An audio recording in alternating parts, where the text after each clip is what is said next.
All right, welcome everyone. We will go to the slides and stay there probably for the most part during this webinar. I'm very excited.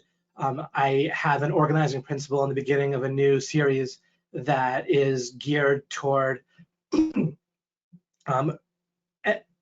throughout the series starting today. I think whether plenty of people have been following me for years and are very enthusiastic about the law of implication, and there can be plenty of new people, and over the coming months, weeks, months, and years, there can be very possibly a lot of new people. And so this series is going to be wholly appropriate for them and for you if you're new. So welcome if you are. And for anyone, it can lead you through to an organized understanding of law of implication and through to mastery in this series. I'm reasonably confident of that. Lots of enthusiasm here. I appreciate all the excitement and enthusiasm from people here. And the conversation, it may mostly be a conversation with each other. I don't know how much I'll refer to the chat today, but still, it's very nice to have the kind of community feeling and participation. And that's in the me-we group that we have that you can get from lawofimplication.com. Should take you there. And it's free, of course. Everything with Law of Implication is free. Currently, I'll be making a push on YouTube just because it makes sense to do that. I'm not going to rely on YouTube, as a, for our existence whatsoever. But certainly, it's a great way to reach more people for now. And so, to the extent that you can support that, then that would be awesome. Obviously, things like likes, comments, views, and so forth. Okay, subscribing. All right, let's switch to the slides here. Yeah, that's great. Thank you, Julie. The last comment there about being thrilled to be here.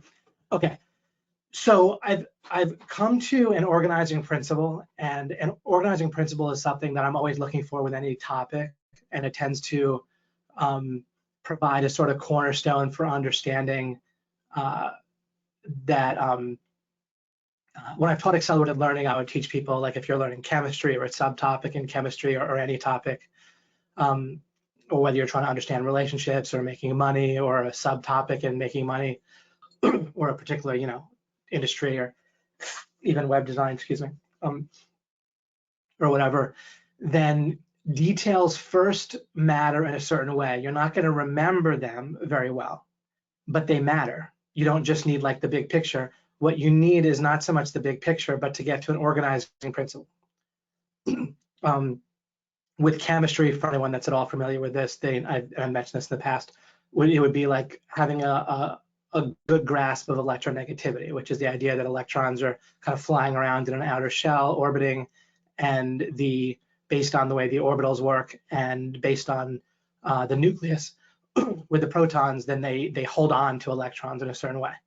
And pretty much all of chemistry comes down to dealing with that and kind of based on electronegativity. Once you kind of have a kind of a basic grasp of that, then it allows you to build back up, and then details get remembered, a framework builds, and mastery can occur if it's not blocked. And I've been trying to get to a particularly good organizing principle, and I don't really feel like previously I've gotten there, and I do feel now that I'm there. And I'm going to be saying things that are familiar to those who have been with me for a while, but there's still something that should coalesce in a certain way, I believe. I'm starting now.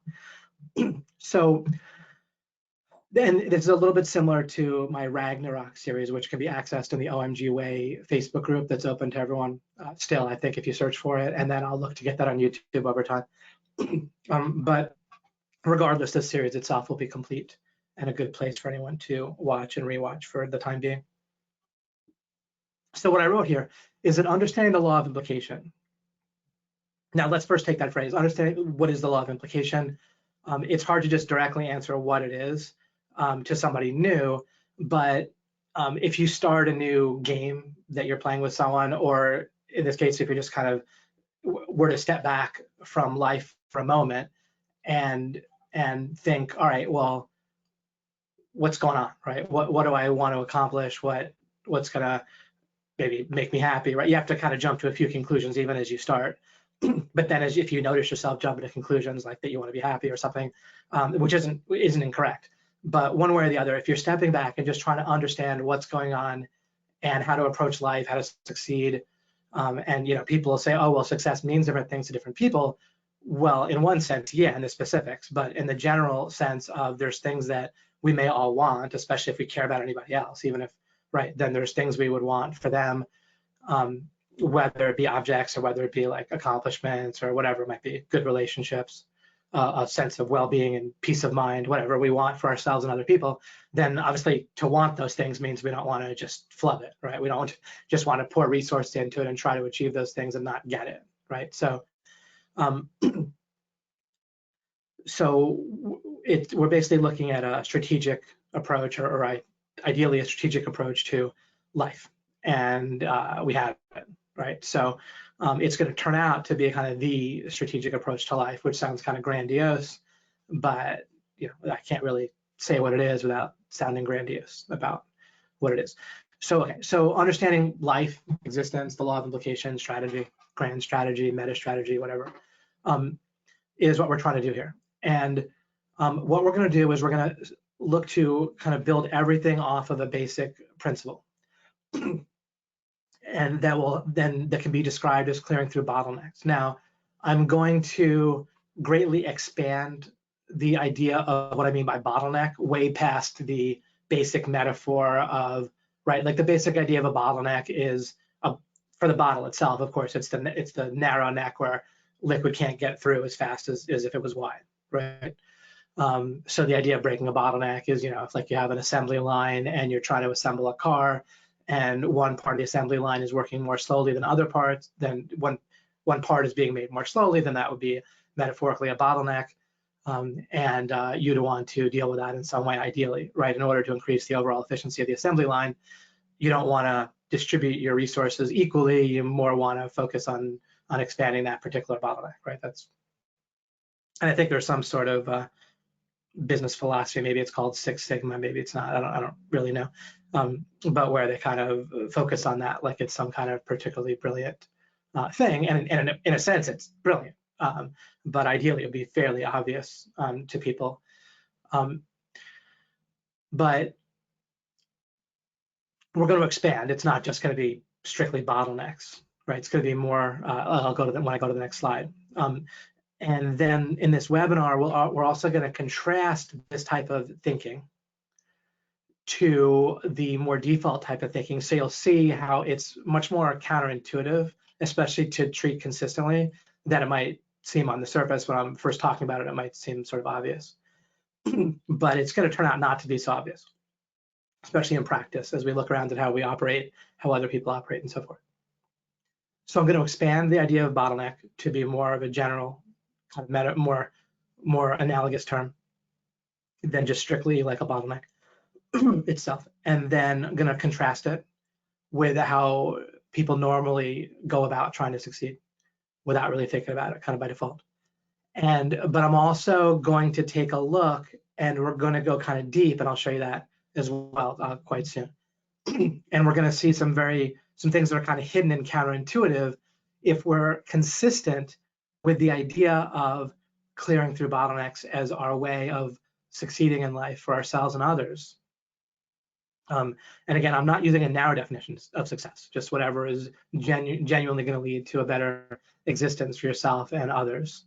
Then I want you to have that, right? And I want you to get it accurate, where you're not thinking that something's going to lead to a better existence for yourself and others and be wrong about that and achieve it, but you're wrong and it doesn't lead to better, right? So I want you to be able to correctly identify things that are going to lead to that and goals, and then achieve them.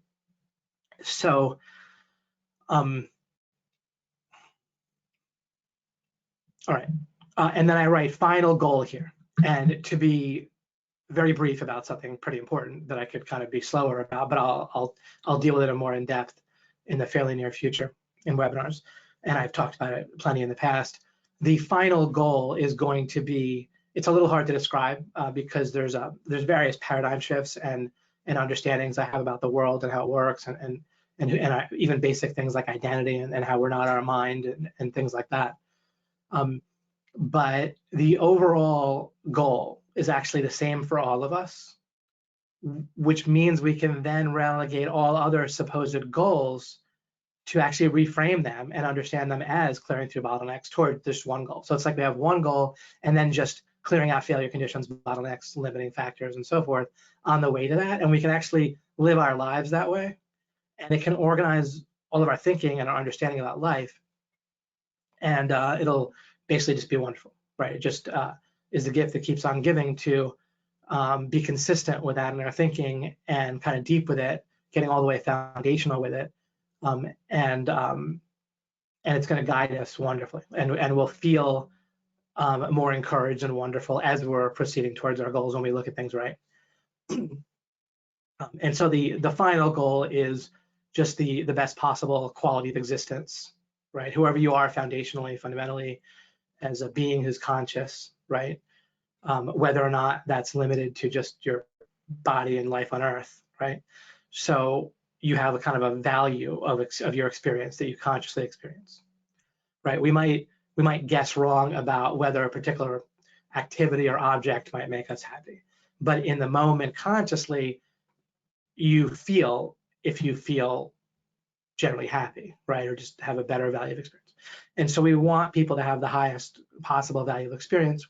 We want to be able to clear out all, ideally, failure conditions and obstacles and so forth on the way for anybody to achieve that, right? Ourselves, our loved ones, and then at the point where we're seeing life that way, we don't really have to exclude anybody from wanting them to be happy, right? We don't feel kind of powerless and afraid and so forth. We don't really feel like there's fundamentally others, right? We might feel like people are sometimes performing actions that are so violating and violent that we might want that to be stopped. But ideally, with everyone, we want them to stop doing that, see things correctly, and be as happy as possible one way or the other.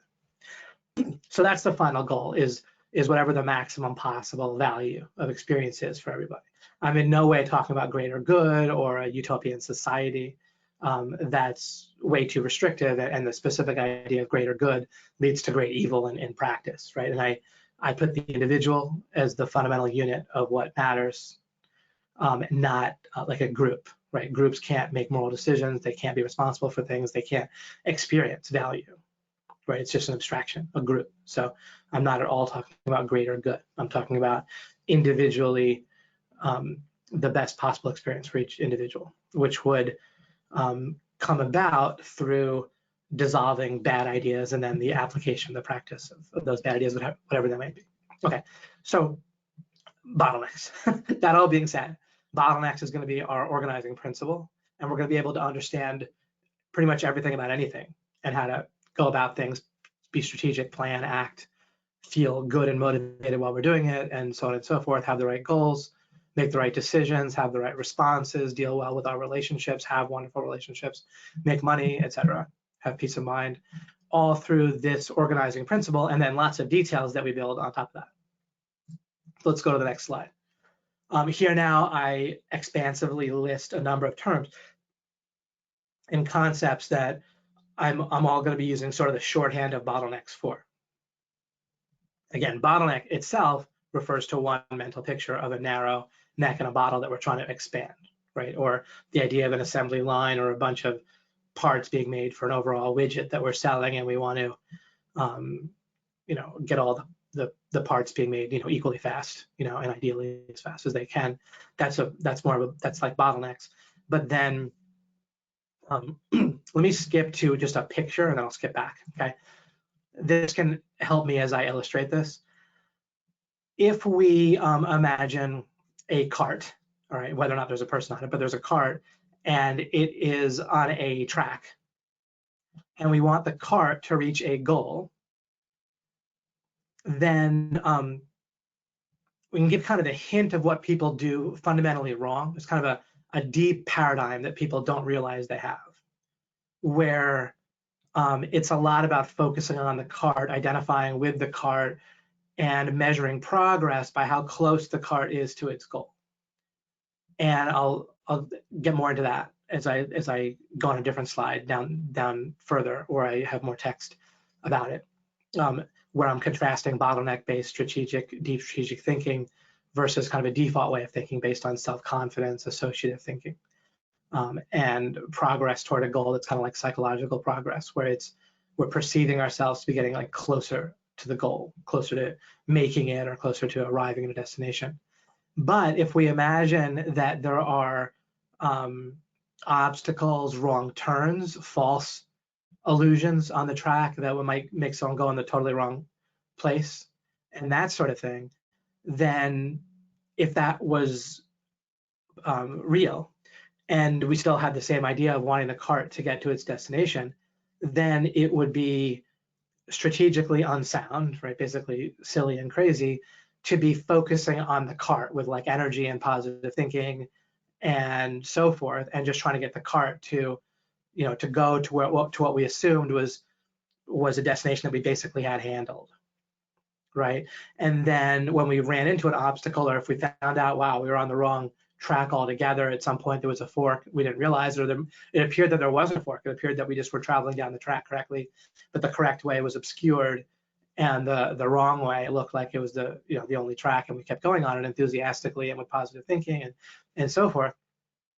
And if someone suggested otherwise, we would tell them to stop with the negative thinking and come on, we can do this, right? And we were worried it would erode our self-confidence and our motivation if we worried about being on the wrong track, right, and so forth. So if it was the case that there was a number of the things listed on the previous slide here now, then the correct way to go about making sure that the cart got to its destination would be to not do a lot of focusing on the cart, right? Well, there may need to be some amount of that might be smart. Maybe one of the potential bottlenecks, so to speak, would be making sure the cart itself was sound, and also that it had some way to move forward to begin with, right? That we were overcoming inertia, or if there was a hill at some point coming up.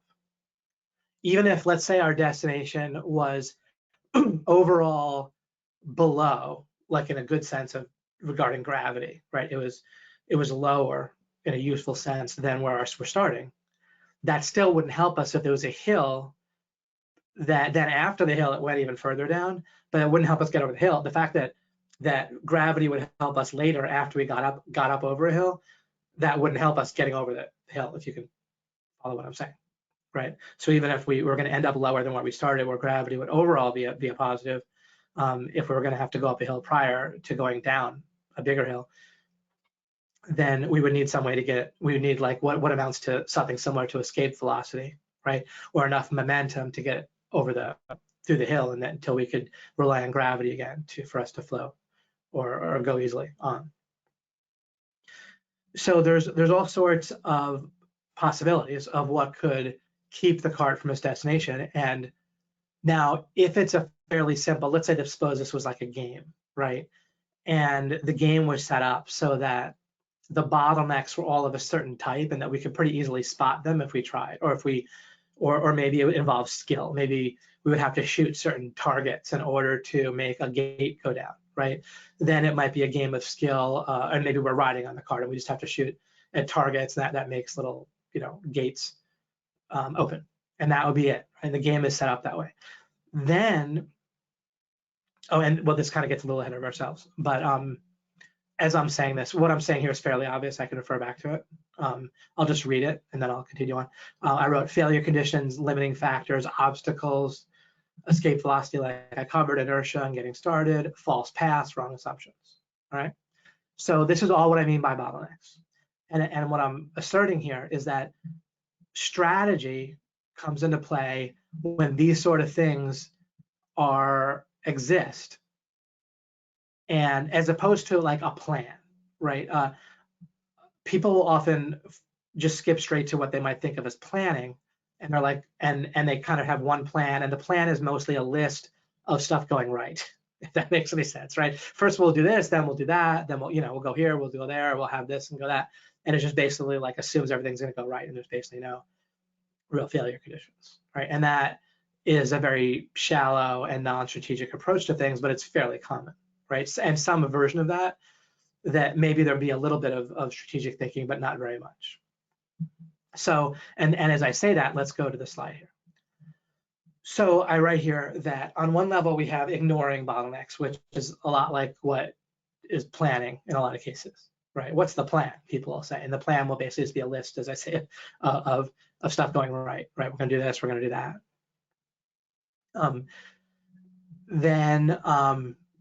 Then obvious bottlenecks. So now that gets to what I was just saying a moment ago about if there's a game setup where there's gates that would stop your cart, and you have like a BB gun or some such, and you need to hit a target, and if you hit the target, then the gate will open, right?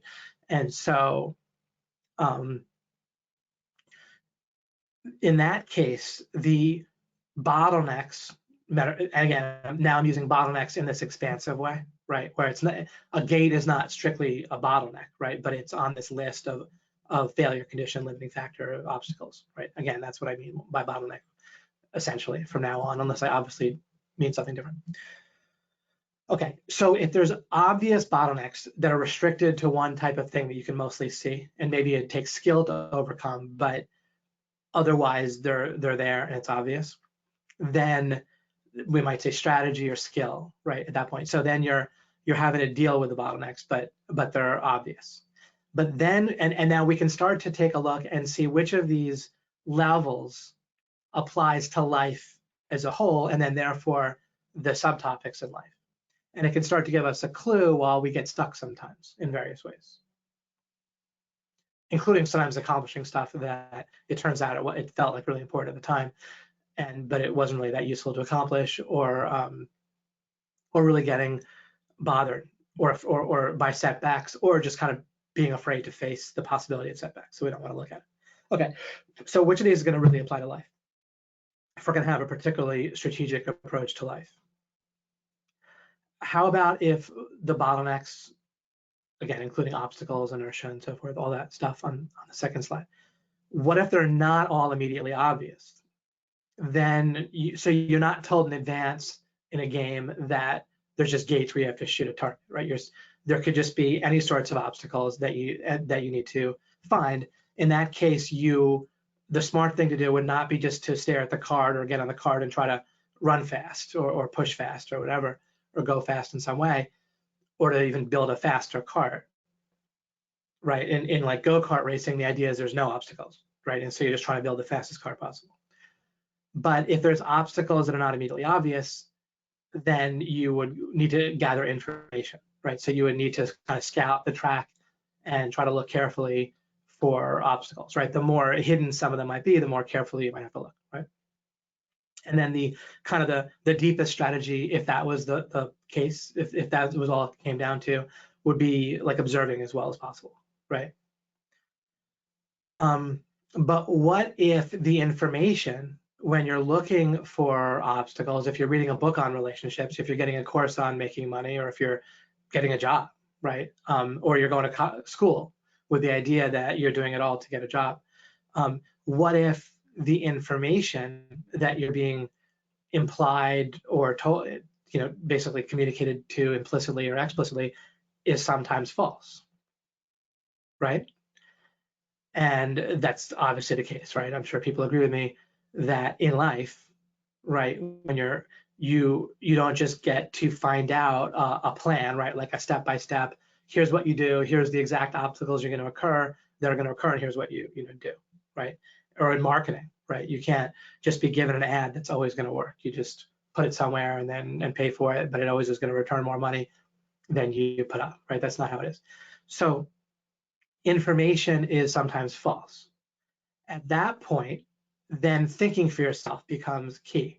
And that's where you're going to run into outside of myself, right? Because I'm at a different level, or as I was about to explain, that's not so much patting myself on the back as just trying to be explicit about what I'm talking about here. But you're going to get some version of you need to think for yourself, right? You can't rely on information. Right? We could see this with like the realm of news and politics, right? People will say, first there's the idea of like a low information voter, as if having more information is going to be good enough. But of course, these days there's also the idea of, well, there's lots of false information, right? Fake news and so forth. And regardless of what side or perspective or views people have, they kind of on every side, they sort of believe that there's lots of fake news and that there's you need to think for yourself and so forth, right? But if we stop and what I did at some point was I really grasped somehow that, wait a second, if we go to think for oneself, and this is also where you'll have sometimes books on how to think accurately and how to think clearly, well and so forth. But they all don't break through a critical defense, a critical paradigm shift that kind of makes law of implication unique and makes it, what it is itself. Like, it's kind of the organizing principle for thinking about and understanding this is still going to be bottlenecks. But then by following this idea of bottlenecks and how clearing them out is how we can fundamentally approach life. And the final part of this webinar, where I contrast this bottleneck-based strategic thinking with and show you how people normally look at things. I gave a glimpse of it a little bit ago when I was talking about the cart, partly. But when I get into it, it'll help prove why this bottleneck-based thinking is the way to go, and hopefully open your eyes into how uncommon it is to be consistent with it. And so it's uncommon to really think consistently in terms of bottlenecks, but then it is very unique, and as far as I know, it doesn't really happen outside of law of implication world, so to speak. Perfectly happy if it does. I just one of the things that came out from people on the last several webinars I did as part of the Heroes series, where I had guests come on that that have been quite interested in law of implication for a while and kind of sharing a bit about their questions, their journey, and so forth, is one of the things that often holds people back for a while is trying to too much equate and dilute what I'm saying with making kind of parallels to what other people are saying. And I don't want you to do that just because it'll hold you back. I'm not looking for a prize for being unique or whatever, but it's just not going to be efficient. So if you could just try putting that aside, I don't have to be right? There's no real risk, right? I'm not selling you anything. You're not having to do any risky activities or anything like that. But just kind of as a mental exercise, if you could put aside saying, oh, this is like what this guy says, or this is like what that guy says, just for a little while. And that'll maybe help you hear and see what I'm saying probably better, right? It would theoretically, in theory, it would help you understand what I'm saying better by relating it to stuff that you're familiar with. I get that. That's how we normally process things, is we relate it to what's familiar. That is normally helpful, but it breaks down when we accidentally relate something to something that is not similar. Right, it might be familiar, but it's not similar to what I'm saying. So it can actually blind you. It's a little bit like when I had a job in high school working at Cinnabon, where they make the cinnamon rolls. My manager said she actually prefers new employees that haven't worked somewhere else because they might have various assumptions or bad habits that get in the way, right? Or maybe if you play golf, it might be hard to learn to swing a baseball bat well, right? Because you're used to swinging one way rather than the other. So that sort of thing can again, it can interfere. And that's why I stress the uniqueness of law of implication.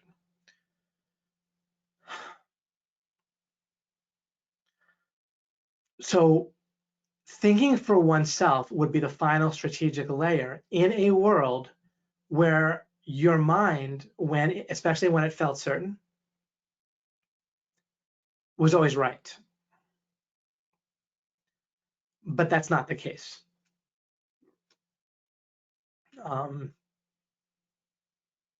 The other day, I was trying out the anime series on Netflix, Castlevania, and this woman went to Dracula, and she was a pretty awesome woman, and he ended up taking a liking to her in a useful way, and she wanted to learn how to heal people for real, and she had a great mentality. But then she got burned for being a witch because they didn't recognize the science and the stuff that she was using. So the people that burned her, it really didn't work out well for them, right? Because it's kind of apparently the storyline for the video game. I don't really play the video game, but that really pissed off Dracula, since he liked her a lot and loved her and was married to her, and she was like the only mortal that he, you know, respected and so forth. And then people had it, and she was just trying to help people, and then she was burned, and it was horrible, you know, and they actually, you know, basically showed that, and her screaming and so forth. So it's emotional. But the people doing the burning, they felt very certain, right? And that has happened throughout history constantly. We, you know, in America, you see different political viewpoints being felt very strongly that are mutually exclusive. We've maybe felt strongly or seen people feel very strongly about certain relationships that they thought would go very well, and they put a lot of resources into those, and then it didn't go well, right? Or it can feel in the moment like a certain response to someone that we want to be in a relationship with. It might be very nice for us to be in a relationship with, but we might respond in a way that feels so right at the time that turns out to be counterproductive when we really wished we hadn't responded that way, right? So as we look around, but there's a very, very, very strong defense, psychological defense, that we're starting to touch on now.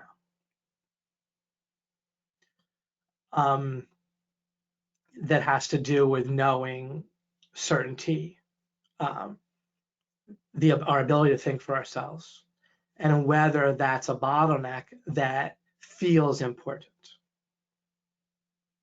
Our mind is going to keep trying to squirm around this, and especially even if you feel like, all right, yeah, I could be wrong even when I'm certain,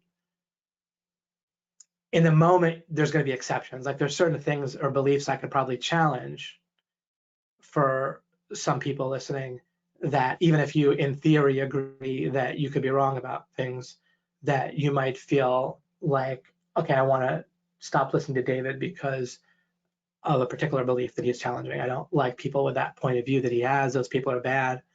I don't have one particular view point in mind, by the way. I don't like actually necessarily believe something evil and bad, or I'd change it if I was aware. But when push comes to shove, it can be very difficult. And then the basic idea of opening up the question of are we really good enough or moral enough, right?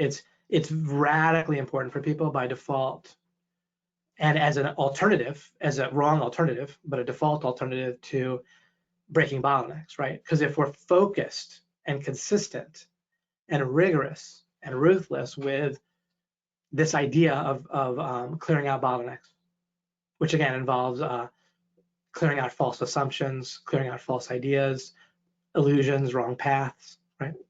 Obstacles. If we're rigorous with it, then if we look around to other people throughout history, people have been really wrong to the point where violently wrong, or they'll allow their loved ones to suffer rather than confront themselves being wrong. In this extreme case with this Castlevania series, the townspeople who participated and cheered for this witch burning were about to cause a whole ton of misery on the town, including presumably people they loved, right? So they felt very enthusiastically correct and certain about something that was going to cause a lot of suffering for their loved ones, but they, logically speaking, like they would emphatically deny this, but by their actions, when faced with the kind of implicit decision of considering that they were wrong, and a really good time to considering whether you're wrong is if you're about to like kill somebody, right? That's a great time to just stop and really think through who you are, like really fundamental ideas, right? Maybe in certain cases, killing someone is basically necessary or the right thing to do, but it might be great to just pause and really get your foundation straight prior to that, right? But they didn't want to do that, and instead they preferred to have themselves and their loved ones suffer greatly rather than question whether their own system for thinking, their own method for determining whether information is sometimes false. See, thinking for yourself about whether information is false is fundamentally different, very different, radically different than thinking about whether your ability, your whatever method is being used, probably invisibly to you at first by your mind, to decide, to filter what information, to decide, okay, well, this is right, this is wrong, right? Lots of people on all sorts of sides in politics would affirm and feel like they're thinking for themselves, right? So thinking for oneself involves using their existing method for filtering truth. So they're thinking for themselves, right? Their self is doing the thinking rather than they're not just automatically believing something they hear on the news, let's say. But they're what they're using is just an invisible method their mind is using that they're not really aware of what it is, but it results in a feeling of uncertainty until it results in a feeling of certainty, right? People feel a sort of cognitive dissonance when there's uncertainty about something that they want to be certain about, and then they want their mind, or their mind wants to resolve that cognitive dissonance. And then once it starts to do that and arrives at a conclusion, then it's going to have cognitive bias and just try to reinforce that conclusion, right? And we can see that played out very strongly in society and politics, for example. So again, thinking for oneself involves assuming that the method we're starting with for thinking, for filtering, for getting to certainty in a way that's correct is right. And if we look around, at least other people must not have a correct method for it, at least some other people, right? Maybe all the people we agree with do, right? But then a funny thing happens is people we agree with about some stuff, we don't agree with them, we find out we don't agree with them about something else, right? So maybe everyone but us, has the wrong method. But then if we've never stopped and fully figured out a way, an organizing principle upon which to build a correct method for discerning what's true. If we haven't stopped and built that, then the only place that our method could come from is basically other people, right? Like we absorbed it, like we started with it. Either it came out of the box when we were 0, right, or 1 day old, or it was absorbed from other people, right? Like where else could it have come from? It didn't come from you in the sense, right? Like in the sense that you stopped and carefully figured out not what was true, because if you try to carefully figure out what's true, then again, you're skipping over the massive assumption that your apparatus for getting to correct certainty is terrific. But there's this powerful defense, obviously, in people's mind against realizing what I'm talking about and acting on it and feeling like it matters enough to pay attention to it for enough focus that you deal with it, that it feels like an important bottleneck or not. So there must be a defense because people aren't doing it. And it only took me a few minutes to get to that it must matter tremendously. Like if you're, like if we go down each of these levels, if bottlenecks and obstacles and things blocking our cart, right? If they're not immediately obvious, then we need to kind of look around and look for them, right? That's not that hard to see. If the defense was here where we felt like only an idiot would have to gather information because a smart person would already be aware of all the obstacles, right? Then there would be a defense, right? And so even though it's dead obvious to look for gather information, people wouldn't do it, maybe, or if people wouldn't weren't doing it, then we would assume that there was some kind of defense against that.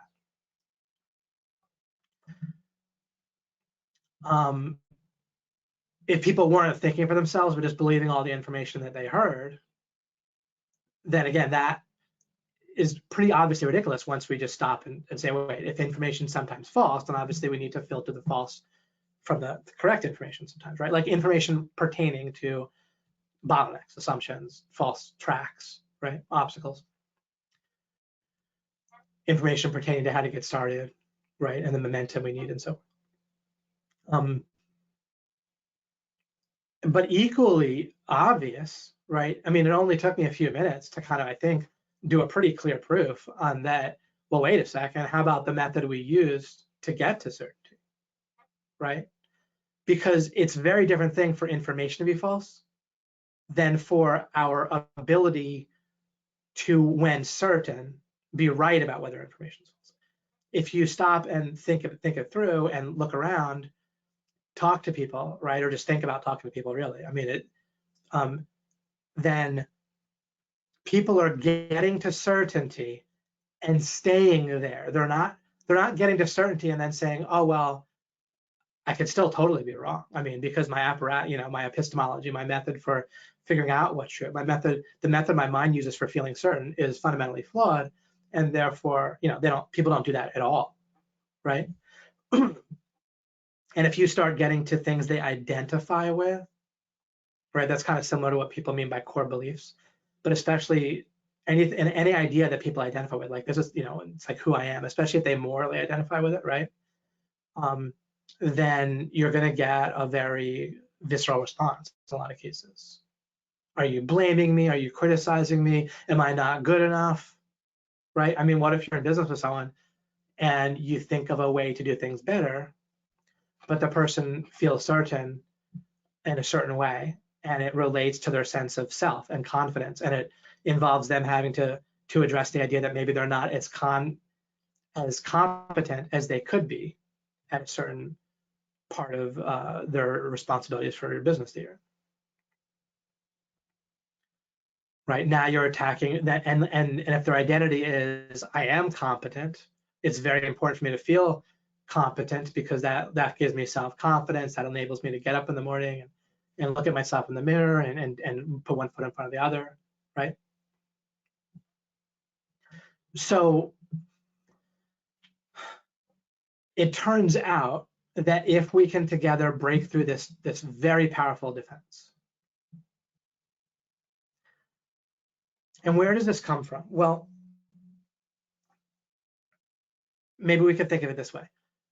Our mind is tasked at first, as we're born, with the responsibility to kind of help keep us alive, right? And then soon it's going to give us pain and pleasure for things that it associates with kind of our survival, and then accumulating resources to sort of make survival more likely as time goes on, right? Resources being, even when we're an infant, right? Like the approval of our caregiver, right? And then things can get associated from there. And then, we might want stuff, right? That allows us to like make an impact on the world. Even like a, hammer for a little kid, they whack. Yeah, it's pretty cool if they can like make an impact, right? Smashing something, right? Or whatever. Dropping something on the ground is still kind of cool, to a small child. So anyway, our mind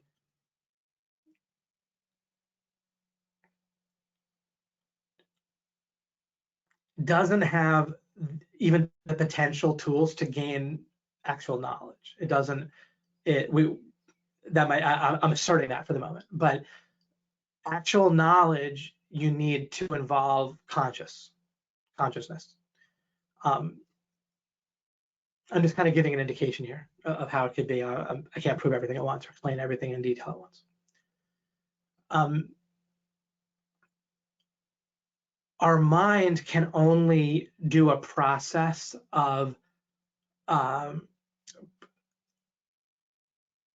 with like forming theories about the world, theory testing. It's kind of a rudimentary scientific method of, if I smile, then such and such happens. If I cry, right, there might be an instinct to cry, but then crying either leads to a caregiver looking for what we need, or it doesn't, right? If it doesn't, then that leads to all sorts of things for an infant that might be unhealthy to a certain degree, right? But regardless, it's still like a certain form of theory testing, right? And expectation of failure. That method can't lead to it can lead to a feeling of certainty, obviously, but it can't lead to actual knowledge in a qualitative sense. You can't know that your caregiver is going to take care of you just because it does so 10 times in a row, right? You can form a theory that you can act on, you can believe it in the sense that it's a theory or idea that you can act on, right? When you act, in my definition of belief, I use the word belief to mean that which you act on. So you can act on something regardless of whether you know with a certain different type of certainty that it's correct. And that has to happen in life sometimes. but your mind being indecisive, right, is like a negative thing, right? It leads to like inaction, right? So it's kind of paralyzing. And so I'm a little bit oversimplifying, but it still it should give a nice indication of generally what's going on. And so there's all sorts of benefits on a basic level to feeling totally confident versus feeling indecisive and uncertain, right? So our mind can't actually be certain of things. It can only, the scientific method can only lead to reasonable beliefs and theories, and that sort of thing, but not to actual knowledge. And so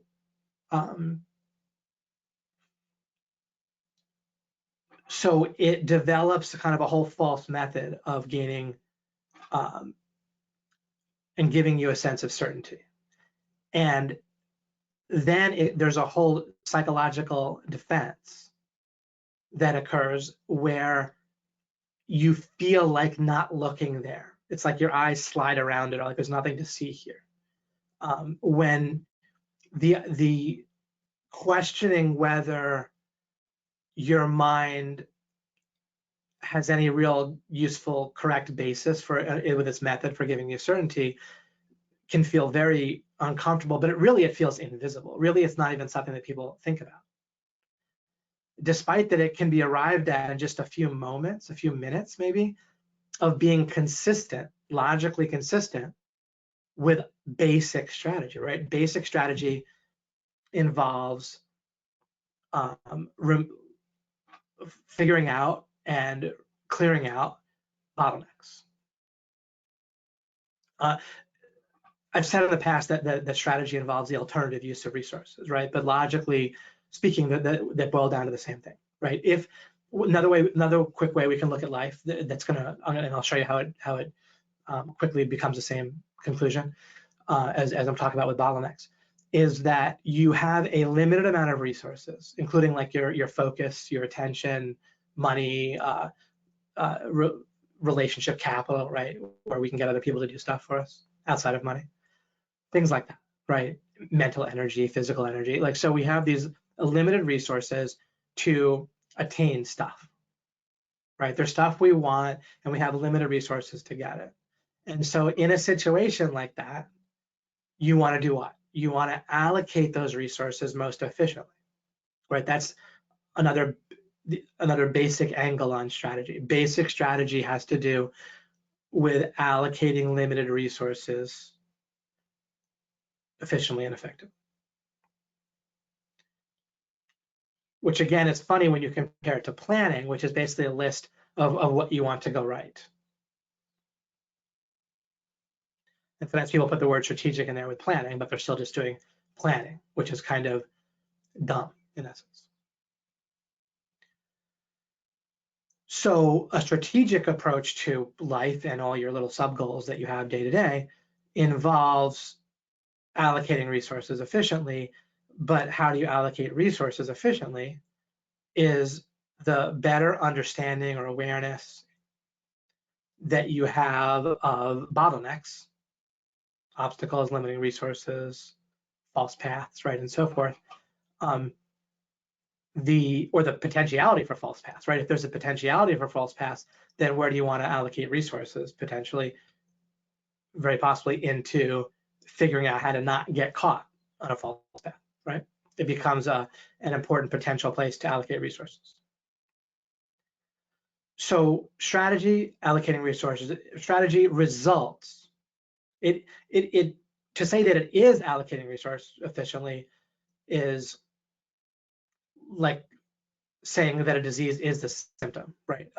So really, strategy results in allocating resources most effectively and efficiently, including, again, your focus and things like that, right?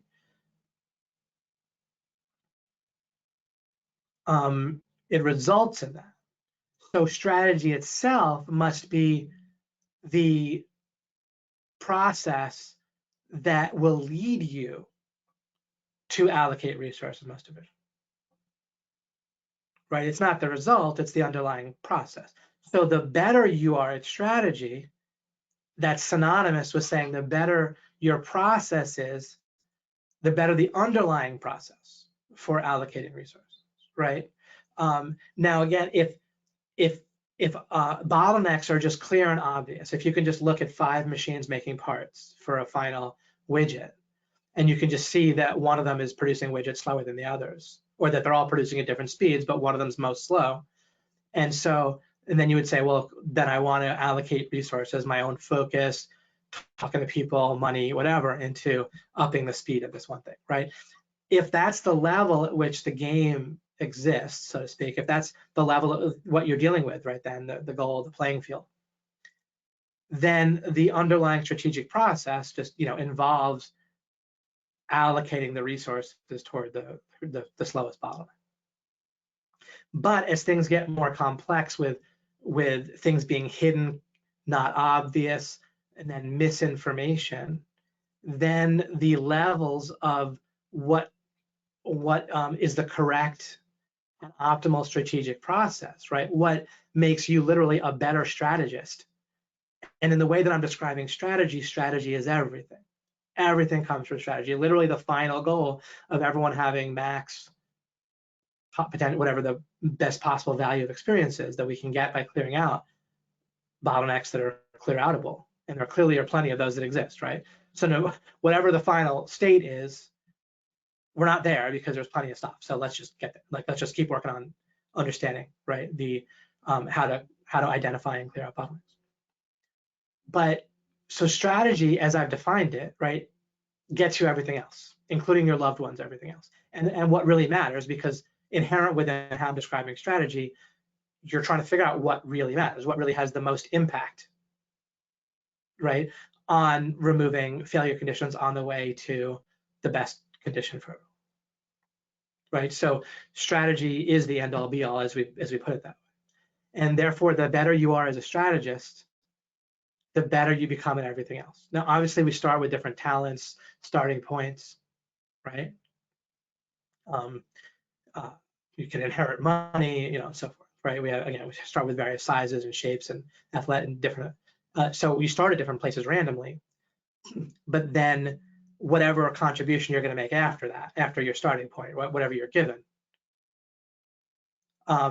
comes down to strategy, right? So there's plenty of luck, or you can't just tell by someone's result or how fast they achieve a goal or how much money they've made or how gorgeous their spouse is or whatever, right? You can't tell how good their strategy is, right? Because they can start at different places, and or not just starting, but the luck they encounter along the way can vary. But also, life is not purely made up of luck. It's not purely, in other words, out of our control. So to whatever degree it's in our control, then really what's in our control is our increase in our strategic ability. I'll say that again. So outside of luck, with where you start and what happens moment by moment in terms of the environment and how things work out, right? Outside of your control or awareness. Or maybe some things are potentially in your control if you're aware of them, but you're just currently not. And so it's still luck relative to where you're at right now, right? So anyway, there's the environment. There's stuff you don't control. And then there's kind of your starting, whatever, if there's such a thing as starting with more or less strategic ability, I don't know. Okay. But the quality of not only your life, but anyone that you care about is from this moment on going to be based on your increase in your strategic ability. It's going to be, in other words, your increase in your ability to discern correctly and accurately, discern bottlenecks, failure conditions, obstacles, etc. Right? How to get started, right, and so forth with things, inertia, escape velocity, discerning the relative importance of those things relative to any particular sub-goal. And remember, your sub-goals are just in and of themselves bottlenecks that you're trying to break. So it all comes down to how much better you become at identifying and then presumably we can get better, then we can accumulate a framework and tools, mental tools, actual physical stuff that helps us to clear out bottlenecks, right? So we get better and better at identifying them accurately, including their relative importance. And then we get, as part of that, we can get better at clearing them out. The law of implication is all about that, because life is about that. So law of implication is just a term I came up with, right? So we need some kind of identifying label to refer to it, but it's the question and it's the skill. It is your power, your potential power, than your actual power. And there's a fundamental paradigm shift that involves breaking through this defense, where we might really buy into the idea of thinking for ourselves, but there's a defense against feeling like it really matters to build from scratch, to admit that we can feel totally certain about something, including morally certain, where we feel like somebody doesn't agree with such and such a thing is a real jerk, right? Or worse, right? Should be canceled, or not allowed to have a career, or put in jail, or just killed, or at least just be looked at in distaste.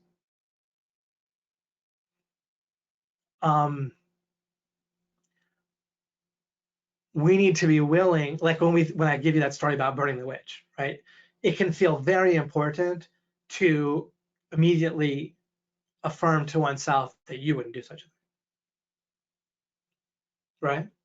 That's the defense. That's what we have to break through, is to stop saying that you couldn't be possibly one of those townspeople burning the witch, and instead say, to be sure I wouldn't, right? Like, yeah, I wouldn't burn an actual person who's accused of a witch these days. That's not where I'm at in life.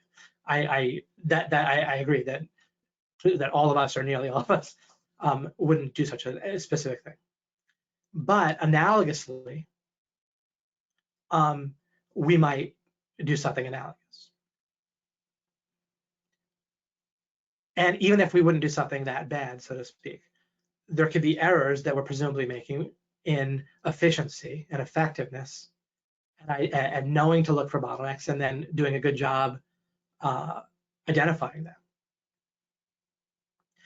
And if we haven't identified this basic bottleneck, right, like the most basic bottleneck is a failure, the mistaken assumption that our mind hasn't handled, and when we feel certain enough, that's it. We are certain. We identify with our mind, which we shouldn't, right?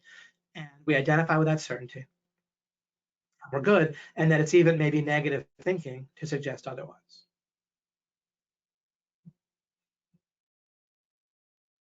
I mean, let's say I had a friend, and I do basically from the past, but that teaches about accurate thinking. And that friend says that, well, accurate thinking is based on you want to have good nutrition, you want to have positive thinking, which he actually said, at least Mike heard him say it and told me. If I were to say to that, I'm not by my choice, but I'm not in contact with the person anymore, but from years back. And if I were to say to that person, maybe you're fundamentally wrong about that, then that might feel negative and upsetting and not useful, right, to say the least, to that person. And I'm just giving yet another example of the defense against the defense. It would feel like an attack. It would feel counterproductive. It would be undermining the person's confidence. It would be just negative in all sorts of ways, right, to them. But it's actually identifying their real bottleneck, right? So, but this defense is very powerful. We want to have a paradigm shift to where we are excited to find obstacles. So now let me go to the next slide, and we're going to relate this to the cart. Let's start. So I'm going to be talking now about. It'll probably be very, very eye-opening when I contrast this bottleneck-based thinking on any level with how people normally go about things. Because when I only talk about bottlenecks, it can feel sort of more and more obvious that it's obvious, and that of course that's what people mostly do, and that's what couldn't be dumb enough not to do it. until I describe how people do things otherwise. So first of all, with a cart, right? What people do is something like identify with the cart or get on the cart or cheer on the cart and focus on the cart and want to see the cart go faster, want to see it go farther toward the goal, and they feel, you know, excited about that. And if someone were to say, well, maybe around the bend there's a problem, oh, come on, you know, we want to be confident, you're undermining our confidence, you're not being a positive thinker, we can do it. I heard this other person did it, if they can do it, I can do it, right? All that stuff. We'll cross that bridge when we come to it, right? Well, you might actually just go off a cliff when you come to it, right? It might not be a bridge. It might be a cliff, might be a wall that you smash into. You might not realize you came to it, right? You might have gone on a false path, never not know it, right? So you can't cross that bridge when you come to it or make an adjustment when there's negative feedback in life. Maybe you don't have negative feedback. Maybe all the news stations that you're hearing say one thing, you know, and your friends say the same thing. And so there's never an indication that you're deeply wrong about a particular viewpoint, right? So, okay, so, but as I start to show that, we start to see how normal it can actually be to really have very little awareness of bottlenecks unless they're really put in our face. And when they are put in our face, we can feel annoyed by them. We might not feel discouraged. We might feel like, all right, I'm going to beat this bottleneck, right? Sure. Other times they can be very discouraging. They can be, you know, or we can just have a lot of bad feeling while we're dealing with it, right? And then other times we can just be stuck in them forever and never know. And someone can get on a false path and just decide that actually a different destination is where they wanted to be all along, right? Or go all along. But they might say that their life is about the journey, not the destination.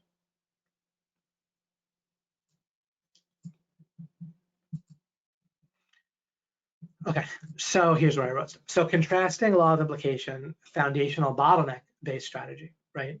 So foundational is the bottom of this list here, where I wrote thinking itself, sometimes false, even when full certainty is false, right? That's where we want to get to, and we want to rebuild from scratch, feeling the importance of it. And now because of seeing in terms of bottlenecks, and as we continue here on this slide, next slide, when we really see the contrasting way to do things and see how incredibly normal and intuitive the wrong way to approach life and goals is, then we can get more excited about this paradigm shift to bottleneck-based thinking, right? As again, and we can see it better as we contrast it. So I kind of referred to positive thinking, right? See, to take action, it can feel like, yeah, you know, imagine you're selling like an info course on how to make money, right? Do you want to be like, well, there's this big problem and there's that big problem with my method? No, right? You want to be like, yeah, you have to put effort in, but which is like analogous to saying you have to keep pushing that cart, right? But if you just follow my instructions, everything will be fine, right? You can do it.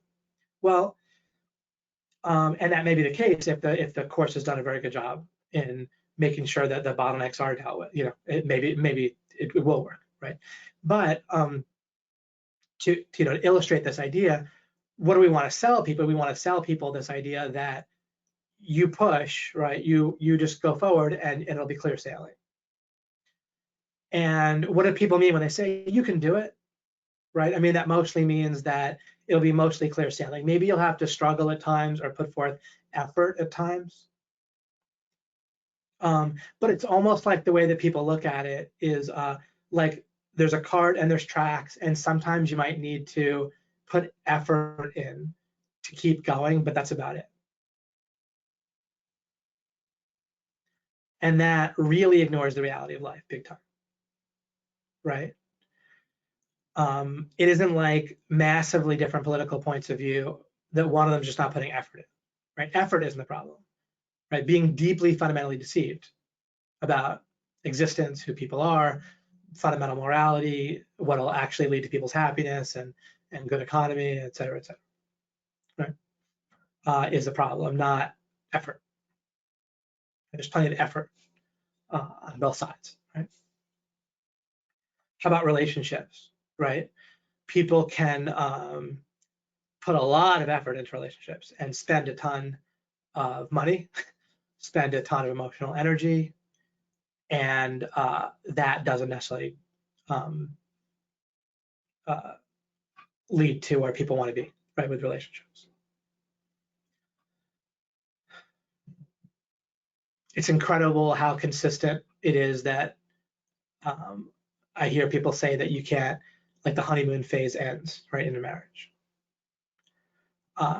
There are definitely bottlenecks that have to be cleared out to maintain that, given reality in the world where there's just so many tough ideas and our minds and so forth, right? There don't have to be bottlenecks. Like if there's less psychological bottlenecks, the more that good ideas are pervasive in society as a whole, right? Then we're absorbing more good ideas. There's less bad ideas to try to root out and deal with, right? And when you're dealing with bad ideas with relationships, whether it's a love relationship or business, then it's tough, because if a person that you're working with or in a relationship with has a bad idea, or if you yourself do, then it can be hard to confront those without people thinking the defense coming up, right? Where it seems like you're blaming them, you're basically implying that they're not, good enough. They're not living up to standards, right? Their own standards or whatever, or your standards. So the default way of approaching life and goals and a sense of self and your self identity has to do with not really looking for bottlenecks hardly at all. What instead on this cart, what people are looking for is, well, how are my peers doing? How am I doing relative to that? See, it's an entirely different universe. So when I start talking about bottlenecks and bottlenecks, then we're in that universe, and so it seems kind of obvious to look for bottlenecks. But why it's not so obvious for people is that their universe sort of excludes bottlenecks for the most part overall. It's not really a concept that fits in their worldview in an important way. And therefore, strategy isn't really part of their worldview. Instead, it's like planning, which is, again, just like a list of what they're kind of basically do. And it's supposed to all work. And if it doesn't work, then they just kind of get annoyed and I guess maybe come up with a different plan of some sort, like a different list of what's supposed to go right.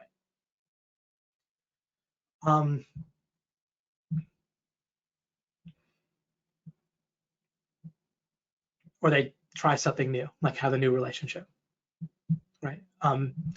But if you just have to kind of start all over again every time you run into an obstacle but don't see it that way, or a false path or a bottleneck or whatever of some sort, and you just have to start over, then that's not great, right? Or financially, people will often just end the year with about the same amount of money they started the year with, right? If they save like I mean, it's probably you're an outlier in a good way by far if you save like $10,000 towards your retirement, over a year. So in that sense, that's like starting over every year again too, right? Rather than addressing bottlenecks, it's kind of like almost like you can imagine it like starting the year fresh financially, over and over and over again. Other people, they go through relationship after relationship, business or personal, romantic, instead of breaking through failure conditions, clearing out failure conditions and bottlenecks with where they're at. There may be times to switch for sure, right? But you don't know if you're on the wrong track, so to speak, unless you're very good at identifying bottlenecks and clearing them out, right? The better you are at identifying and clearing out bottlenecks, excuse me, the more you're able to make a correct decision about, well, actually, this track is just not a very effective track to be on. I'll get on this track where there's a lot fewer bottlenecks and they're easier to clear out. But you can only make that judgment accurately if you can actually see the other track, understand bottlenecks well, see the bottlenecks, and have a sense of what it would take to clear them out. Think about that, right? But instead, what you'll see people do is where they basically come to stuff they don't feel like or know how to deal with. They'll feel kind of annoyed, frustrated, and so forth, and then skip to the next track. And then they're kind of like, a hamster on a wheel or a rat in a maze, or whatever.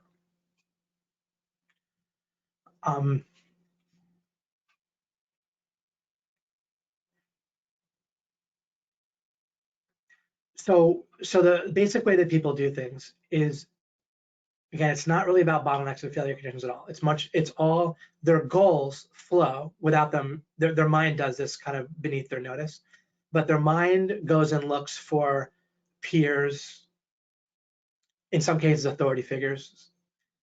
So some combination of authority figures and peers. And it creates a set of standards and norms for what's expected morally, financially, how you act in relationships, how a relationship is supposed to go, all sorts of beliefs, even literally about who they are, right? Even there's a very, very powerful standard and norm to not think about your epistemology, the deepest strategy lying here, about your mind's or your process for discerning what's true, regardless of certainty. Since, again, it comes from realizing and embracing and accepting the fact that your mind can feel totally certain about something and still be wrong. Until and unless you embrace that and then realize you need to build something from scratch and that it's radically important to do so, and it has to be correct, whatever that is, whatever that process or system is for discerning truth has to be correct. And as a hint, there's going to be stuff that you wish you could tell what was true and not, and you still can't.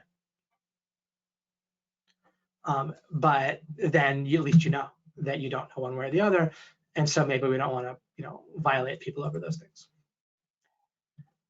All right.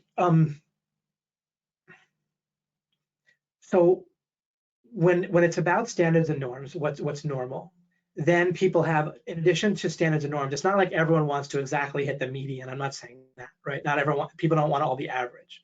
But they have a sense of how much above or not so much below they want to be from average.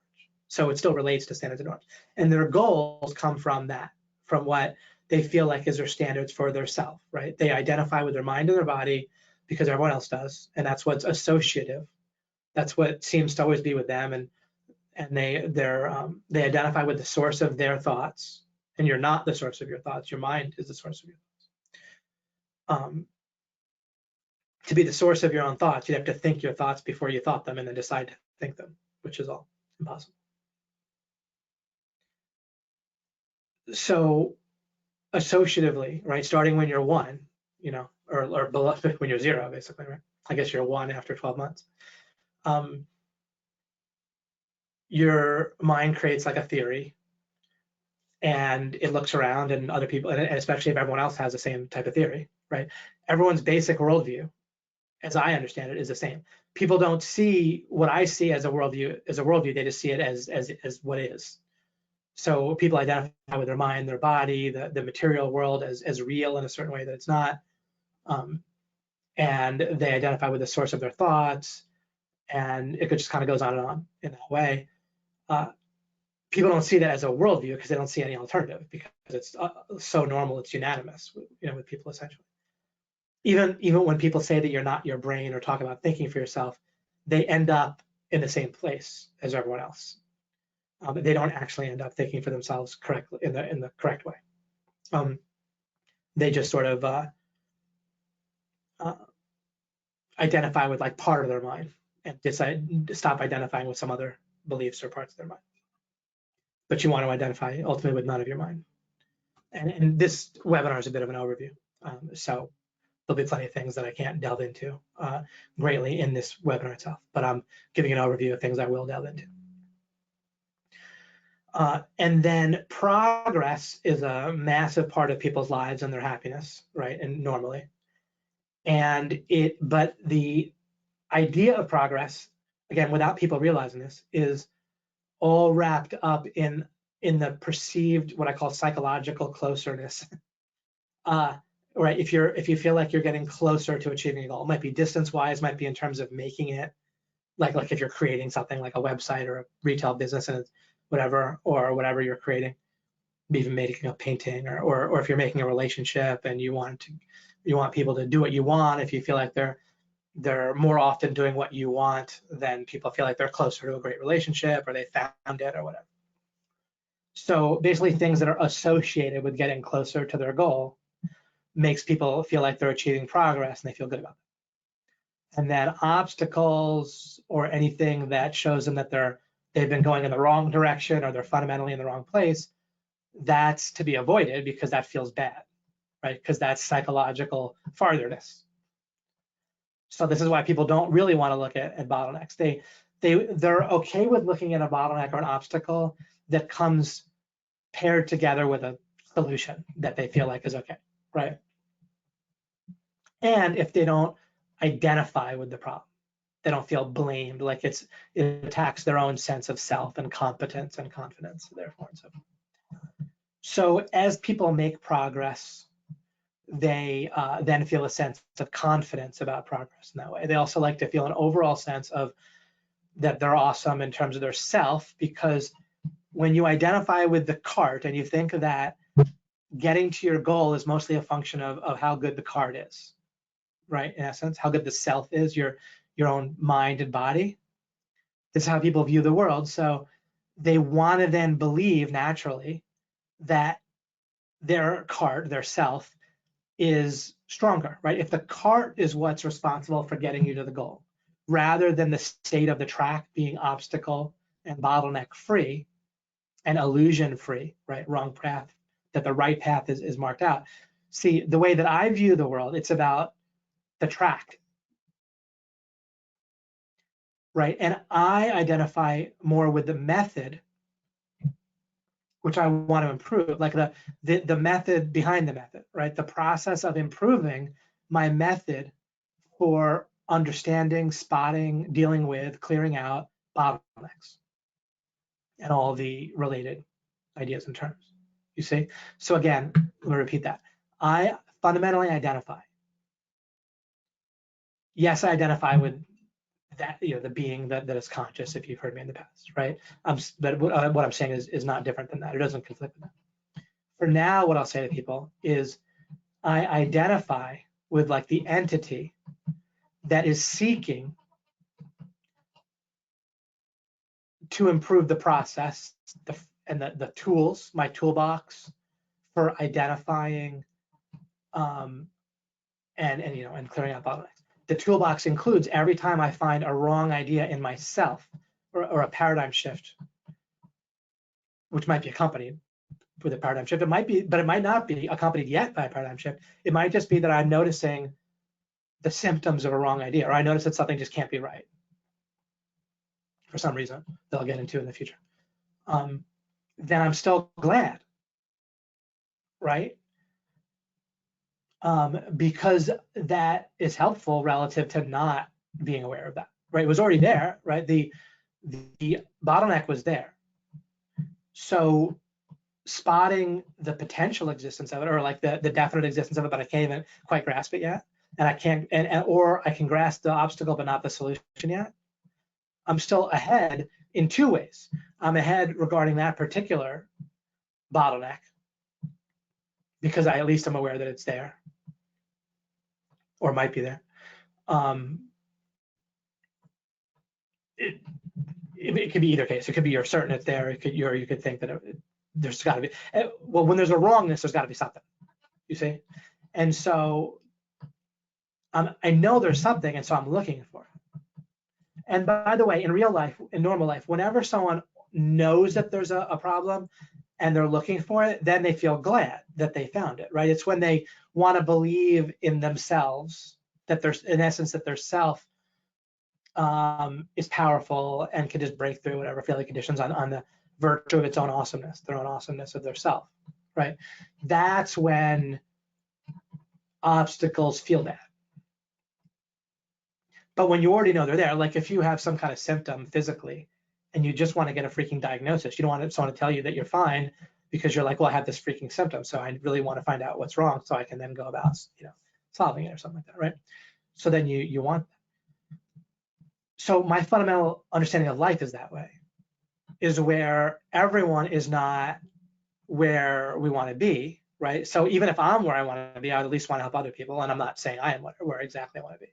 And on a practical level, I basically have everything I want in life.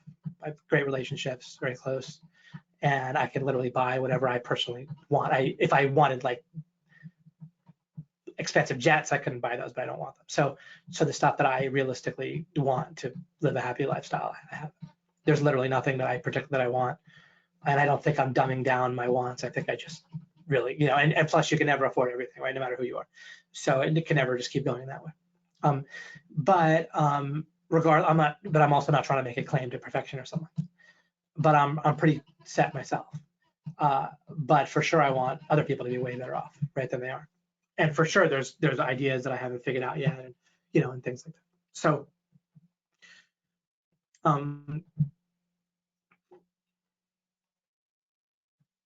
so I was making a contrast between the focus on the self being awesome and living up to standards and norms, and the goals flowing from standards and norms. Now, people don't, again, do a lot of this consciously. A lot of this happens without people being aware of it. It's just how things are. It's just real to people.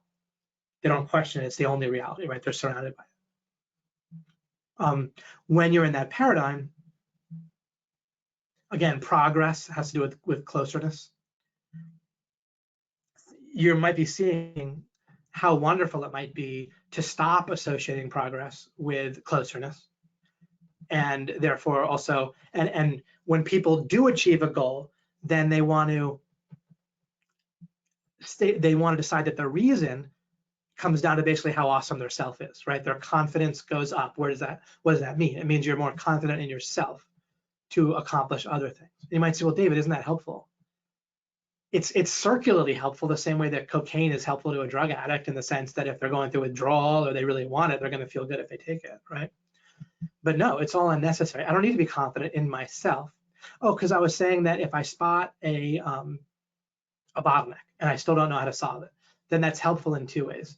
One is that it's helpful just to spot that there's a bottleneck, because then I can go about seeking to solve it, right? And then it's going to help me on a meta level, because every new time I spot a bottleneck, then I'm also have a new kind of potential meta tool because something like that might come up in the future, or at least something close enough that my previous experience is going to help, right?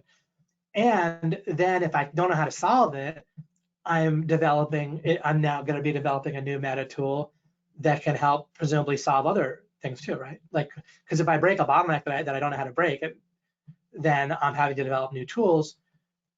I'd like there to not be any bottlenecks, to be clear, right? I don't want there to be problems. But given that we have the symptoms of the problems already, I want to find the bottlenecks and clear them out, right? So everyone could be happy. And the deepest bottleneck is then, of course, my own ability and our own ability to be accurate when we think something's a bottleneck. I know I'm not giving some very specifics on that. Oh, well, I mean, people can feel like the person that they're dating or married to or in business with is the bottleneck, right?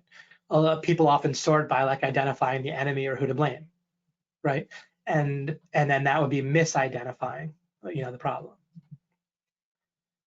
Also, just the fundamental, what people don't see, that this whole fundamental way of dealing with the world is a massive bottleneck, right? So shifting from this to the idea of spotting and clearing out bottlenecks, and therefore developing meta tools for spotting and clearing out bottlenecks. That's the way to look at life. In which case you're embracing seeking understanding. And with this bottleneck organizing principle, I'm able to explain better what I mean by seeking understanding. We're seeking understanding about bottlenecks, including their relative importance, and then how to clear them out. Right? That's what we're seeking understanding about. Because a bottleneck, by logical definition and how I'm using the term, is a bottleneck on the way to something good. Right? So by definition, we want to clear it out. It's not a bottleneck if it's theoretically an obstacle, but it's not blocking us towards getting anything good. Then it's actually not an obstacle at all, even if it physically or somehow theoretically looks like one. So my definition that I've constructed from scratch here on this webinar for how I'm using the term of bottleneck is it's a bottleneck on the way to something good. If you think something's a bottleneck, but it's not in the way to getting to where you want, and you're mistaken about it, well, that's exactly what I'm talking about, where the bottleneck is not what you think is the bottleneck, then the bottleneck is whatever's causing you to be mistaken about the bottleneck, right? like supposing that white supremacists are not the #1 threat to the well-being of individual Americans. If that's the case, then at least some people in the government and media are misidentifying the bottleneck because they're explicitly stating over and over again that white people, white supremacy, and so forth is the #1 problem. That's basically a verbatim quote, right, from various politicians and so forth. So that would be an example of possibly misidentifying the bottleneck if it turns out that eliminating all white people or eviscerating or castrating all white people or whatever does not actually make everything better, right? And it sounds a little bit like something that in history has been the type of thing that leads to bad stuff, not good stuff, right? Like the idea that genocide or something analogous to genocide is great, is just probably the wrong way to go. And also on a practical level, pouring resources into preventing white supremacist groups from like taking over America and turning it into a wasteland of terror and problems. It's potentially possible that putting resources and money and stuff into other things such as ransomware attacks, right, might be a place to allocate resources that would lead to more actual benefit, right, towards people. I'm at least saying that's possible, right? I'm not trying to express any political opinions at the moment, but that's just an example of the type of thing where misidentifying a bottleneck could lead to the misallocation of resources, and that the real bottleneck in that case would be the underlying process for identifying bottlenecks, right? Okay. So you can look at this slide yourself. You can think about it. It's fascinating if you take a paper notebook and were to, even if you like wrote down what was on the slide and then went and just thought through and looked at how it plays out with looking at things this way, examples of when you've done this or other people have done this, or even just a person theoretically doing this, where they're identifying with the self, the cart. Therefore, when a goal is achieved, they give the credit to their self, how they were already right, and or how they struggled and overcame. Right. I wrote here that knowledge, we want to, as part of our paradigm shift, we want to be understanding knowledge to be qualitative, rather the knowledge of gaining knowledge, certainty. You can't get to certainty by accumulating evidence. You can get to a feeling of certainty that way, and you do, and that's how your mind works on its kind of basic level, default level. But what you cannot do is get to actual correct knowledge, or where you should feel certainty. That has to be based on a qualitative process of the correct type of proof. And you can't actually prove something by just having a bunch of feedback and evidence that it seems correct. Again, I'm kind of glossing over this, but and then so win and attack. So win and attack, as I've talked about in the future, in the past,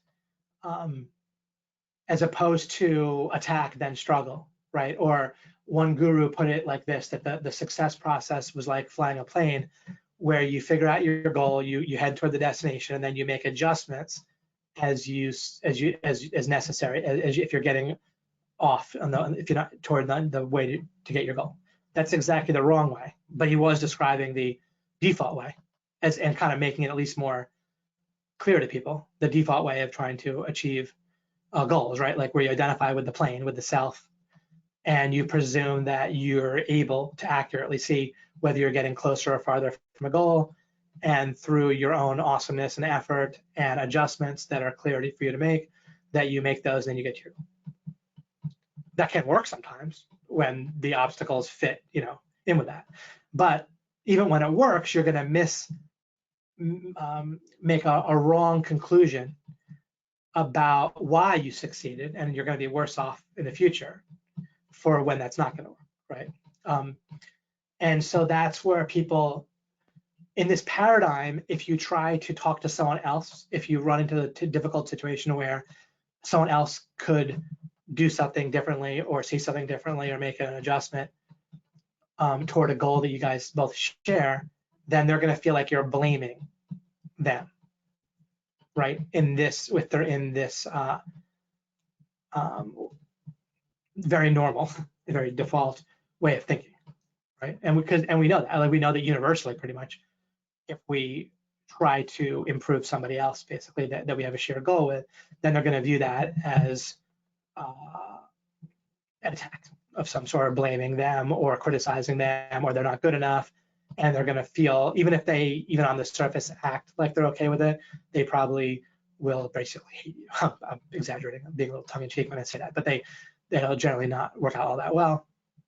Maybe it'll work out, maybe they'll think about it later and be like, yeah, you're right about that, but that's ideally, but it'll almost certainly be unpleasant for a certain amount of time until they do it. Okay, so when an attack involves the idea, it's kind of my way of describing where you're clearing out the track, making sure that the track is going in the right direction, there's not false track and illusions and so forth, that if there's a hill, that you have a way to achieve enough velocity prior to the hill that you can get over it, or enough momentum, right, that you can get started, right? I talk about getting started, or I listed that, and escape velocity, because yeah, forward momentum does matter. Advantages can matter, but when do advantages matter? When does having more momentum matter? When does paying for an advantage or something? Someone else might say, hey, David, well, I like to go for possibilities, and I like to look for opportunities rather than obstacles, right? Well, no. You want to look for bottlenecks, and an opportunity or an advantage is only relative to a bottleneck, but not a bottleneck in the restrictive sense of a narrow neck of a bottle, but in the larger list that I gave, right? There has to be some issue that you need to break through, including a hill that you have to get over. And if you're not going to get over a hill with your current momentum, or if you're not going to get started with your current inertia, then yes, you need a way to do that. You need you need to initial push, you need momentum, you need an advantage. If you need to outcompete various people for some reason in something that you're doing, then you might need an advantage over them of some sort, right? If you're starting out equal to or behind where they're at, right? If you're starting out ahead of them, then all you need to do is maintain your lead, right? Not that an advantage wouldn't help, but if you have limited resources and you're allocating them, then better to, if you're already ahead, then better to allocate them and making sure there's not something that's going to then come and screw you up, right, to make you fall behind, if you think of it, than in just going faster and faster in the moment, right? Again, if strategy is when you have limited resources, which we constantly do in terms of focus, time we can spend thinking about something, knowledge, relationship capital, money, and so forth, right? Remember, life is fundamentally a game about that, a strategy game in the sense of trying to allocate resources. And that's not my perspective. That's just fundamentally true. It isn't a way to look at it. It is the way to look at it. When an attack means you've cleared the track, you've made sure you have the momentum you need, the able to get started properly, right? All that. And then I identify with the card, right? Then I get on the card and enjoy myself, right? That's what I mean by attack, right? Attack is like, that's when you identify with self, right? Is after you've cleared out the win, and then you quote unquote attack, right? So to speak. You can kind of enjoy that, but you, and I say that the identify with self, partly tongue in cheek, partly real. You know, you can certainly identify with yourself just the same way you identify, you know, with a character in a movie and so forth. It's more immersive. You can feel the emotion, right, and so forth.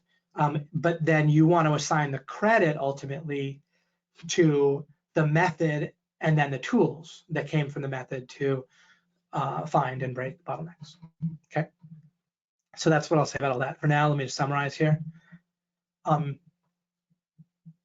right, as a final word, for anyone new or for anyone that has any kind of feeling of that they're going to have difficult trade-offs with deciding whether to spend time listening to me more in the future and following this particular series. There are hidden and counterintuitive failure conditions that are going to affect you and your people you care about.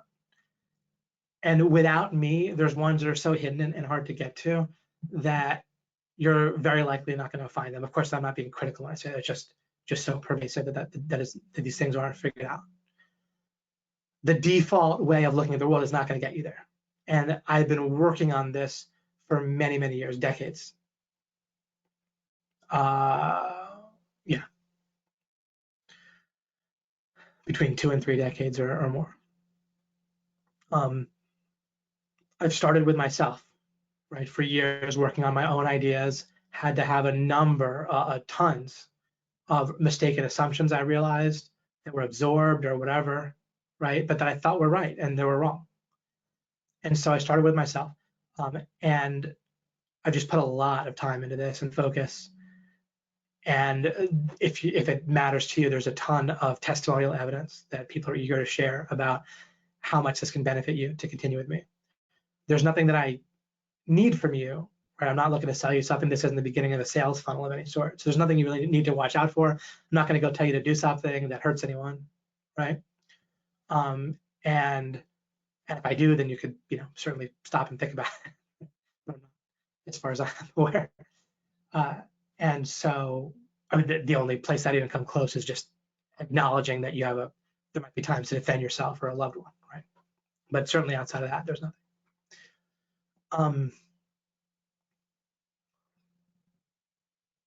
So yeah, and then I ask you to take on the idea that this is unique and that you're not going to find some of this information somewhere else, just to give yourself a chance to hear it well without like too much in the way of it, too much former knowledge in the way of it, and too much, and so forth. So so at least I'm asserting to you that there's failure conditions that are going to be invisible and counterintuitive to you, unless you give me the chance to walk through it with you. And I'm the one that's going to need to do this for you at the moment, right? Over time, other people might gain a mastery of this, and they're going to help you. And there might be some people with a slight personality or personality conflict with my style of speaking or presentation or whatever, right? There's just some people we like more than others, just all of us, and it's just a matter of how things match up, right? And so I'm not going to match up great for everyone. And then there's just topics, and there's particular webinars that might feel more obtuse or boring or unimportant. Some of the time, those are going to be the most important ones, right? Because that might be the most counterintuitive stuff. Because not just in terms of the topic, but the importance of the topic, right? I might talk about something that even makes sense to you, but that might feel boring because subliminally or subconsciously, your mind calculates that this isn't going to help. But if I'm talking about it, it's because I calculate that it will help, right? And so that's where it comes down to you versus me in a certain sense. But I don't want you to be aware of that. I don't want you to just rubber stamp your mind's conclusion that something is boring if that implicitly means it's unimportant, right? In a certain sense, right? Because your mind is never going to make something feel boring if your mind doesn't calculate that it's unimportant. There might be times when we affirm, yeah, this is important, I got to do this, but we feel like it's boring, so it might seem to contradict that. But at a certain level, your mind is calculating that it's unimportant. That's why you feel bored. If there's no such thing as something feeling or calculated to be important to your mind if it's and then making it feel boring. There could be a conflict, right? We have plenty of conflicts in our mind where our mind can believe mutually exclusive or mutually contradictory beliefs. That's how because of the way that our mind accumulates information and beliefs, it's kind of like a surface level. It's like it doesn't grow our beliefs from a seed and be consistent with those beliefs and grow more sub-beliefs off of those. Instead, it does what I talked about, where it goes to authority figures and peers and gets a sense of standards and norms, and so that we can we kind of absorb beliefs, and we can absorb mutually conflicting beliefs as well. All right. Some of the main topics that we'll probably use as we delve into, various relationship stuff, including persuasion and influence, stuff to do with making money in business to some degree. I care about the overall bottleneck of society-wide bad ideas, so I'm going to address those.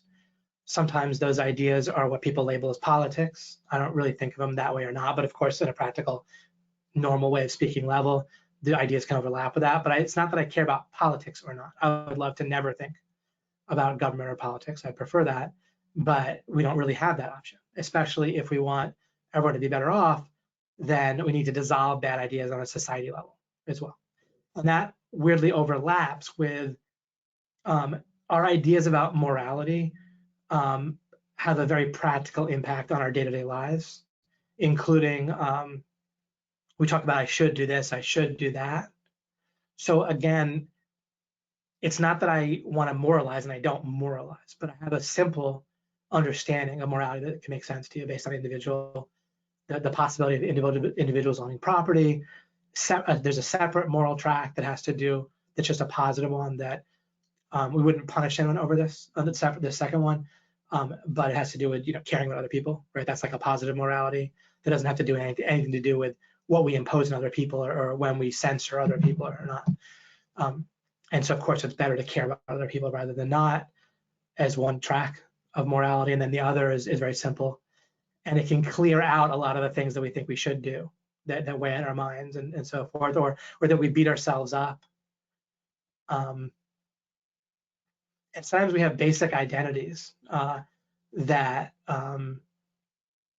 can be difficult. Like an example would be of a practical impact for some people where moral issues come into play is people get raised or inherit ideas or feel ideas about being I don't know, LGBTQ and so forth, right? And if someone is in that category, sometimes remember I said we can have mutually conflicting ideas. So they can believe on one level that it's completely okay, which is true in every way, shape, and form, just like being left-handed or whatever. But there's all sorts of ideas they can absorb, right? In one sense, less so nowadays, but still, they're out there in plenty of ways, on many levels.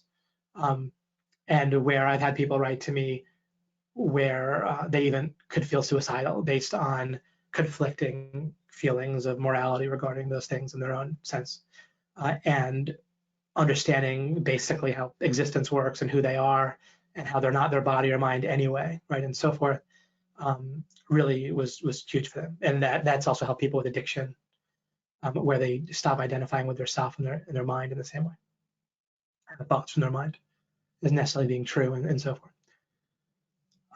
So addiction's not really a main thing on my mind. I don't really address it directly. It's not, we just all have different kind of places where we're interested. Another spot of interest for me is like origins of like who we are, where we came from, overall, what's going on, how that relates to God and the nature of God. And I don't have opinions on that. I don't share opinions about anything as much as I can help it. If I do, I'll make it clear something's an opinion and just for the sake of talking about a topic or illustrating something. But for the most part, but there's things that we can know about those topics, and they all kind of overlap, right? Like religion, politics, origins, morality sort of overlap, and they do matter on a day-to-day level. They also matter for just having a world and neighbors and friends and stuff that are better off. So I certainly affirm that on a day-to-day level, ignoring politics can be helpful, especially if you're trying to get a business off the ground or you're struggling with something else. Then politics, I agree, is not a priority. However, sometimes the topic of politics can be still used to illustrate ideas, and I find it kind of interesting. It's also something a lot of us can at least picture and identify with. I don't mean agree with, but like that we can easily, like it's like we might all play different sports or not have played a certain sport. So if I use a baseball metaphor, it might not make sense to some people that don't know much about baseball, right? But when it comes to government and politics on a general level, kind of everyone has some exposure to it. And so it's kind of a common thing, right? And it also exposes a lot in terms of people's psyches and how people operate. And it sort of is a magnifying glass, because when we deal with politics, we're dealing with where violence is approved of, if you stop and think about it, right? That's kind of basic to politics, is when do people approve of violence, even killing or imprisoning people or ruining their lives in various ways, or just extorting them and taking money. But it could be a ton of it, right? Money that we would never do on a personal level. So it's a very interesting magnifying glass, which can be very helpful for understanding certain concepts or just proving that certain issues are bottlenecks, because it can kind of be like a megaphone or amplifying effect. So it's easier to see when it's magnified, Okay, and then with law of implications, I've touched on the foundational we want it to feel important, meaning dealing with these very basic issues to our identity, who we are, how our mind works, but is separate from us, which is going to help us even start to think about how our mind works better is when we stop identifying with it, right? But these foundational questions turn out to have a very large, useful, important impact on our day-to-day bottlenecks that we're trying to break, believe it or not. And so that's a paradigm shift we're going to have, and I don't want to constantly apologize for it. Like, I don't want to be talking about foundational ideas, including how we use language or how words should be defined and thought of, or how mental objects work with our mind. I don't want to be talking about those things, constantly apologizing for it being boring or it not having a clear, obvious impact on how you're going to make $1,000 more this month. It will be very impactful, but it might have to build up, right? Like, and also I'm going to give you tools that I've developed relating, of course, to identifying, clearing out bottlenecks. And not all those tools are immediately going to be used this moment, right? But I don't know, different people need different tools at different moments. And there could be a time in a year. I just got a nice message from someone in chat, and we like personal chat, so I won't share it. But they basically, and it didn't go into a lot of detail, but they said that they thanked me greatly, and that what I had shared had really helped them, and in a ripple effect helped prevent a lot of suffering and stuff for their people close to them, and really help save them in a certain way. So it might be that I share certain things with you, and if you take it seriously, you might not come into play for a year, or maybe it could help you now, but it'd be too hard for you to figure out how to use it now, But in a year, something comes up where it's radically important, right? Sometimes there's just major forks in the road in our lives, and some certain deep foundational ideas don't matter on a day-to-day, it might not matter for weeks or months, but then some very important thing will come up. And if we don't have that tool, we'll take the wrong, or we'll miss the right turn, or we'll take the wrong turn, or we'll run into an obstacle, or a relationship will implode when it doesn't need to, and so forth. And then finally, like these foundational ideas, we'll touching on knowledge and knowing, right? And I'll talk more about, of course, the idea of knowledge, knowing being qualitative. You only know if something really passes certain tests, not an accumulation of evidence. And identity, and then power. Like, what is your power? How then do you increase it, as I touched on, right? I talked about it in one angle earlier relating to your increasing your strategic skill, right? Your ability to discern and clear bottlenecks. And then that relates to goals, and so the overall ideas. So those are the type of topics and things that we cover, and the approach and the foundational approach in this definitive series and in law of implication in general. I appreciate you guys a lot. I'll maybe take a quick peek here, but I'm not going to go much through the talk. With MP3s, yeah, I can pay more attention to that these days. I wasn't sure how important that is these days with easily being able to play YouTube videos like on your phone, but I will try to take a look at that and get those available. And if anyone else makes MP3s available before I get them available, you're perfectly able to do that with my permission anywhere, including like in the MeWe group. You can post it or somewhere. But I'll look to get those done myself and posted. I need to kind of design the LOI website with a web designer, with a web design tool, like do it myself. I want to do it myself, but with a tool so to get that made where it's not just a redirect, and then I can put MP3s on there. Julie says, just think about what David was saying, sometimes finding aspects of LOI boring and therefore deciding not to take those parts seriously. Oh, great. I'm glad. I appreciate you echoing this and having thoughts on it. I've been thinking recently, because one of the things I struggle with, right, when I'm trying to make webinars, I have ideas that I need to communicate, but then I also feel like when I say I feel like I need to, I mean, realistically, I do need to some degree, just for all our benefits. Right? There's some point at which something is so boring or disorganized where it's just tough, right? So I'm not saying that's like a failure on your part. I mean, we all just have our minds that we have to deal with, and that there's a realistic limit, right, to how well we could pay attention or how much boredom we could put up with, and and so forth, right? So you can put in some effort to doing that yourself, and I'm mainly asking you to meet me halfway with that, and I'll try to, but I try to make things interesting. and not so boring. You said, Julie wrote, I've been thinking recently about a method I learned for prayer years ago and how that might help here. The prayer method was called Lectio Divina, and I might be doing a Latin, there's different ways to pronounce Latin anyway. The patrician way, the plebeian way, and so forth.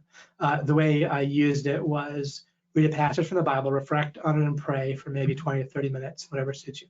Recall the passage, write it down, reread.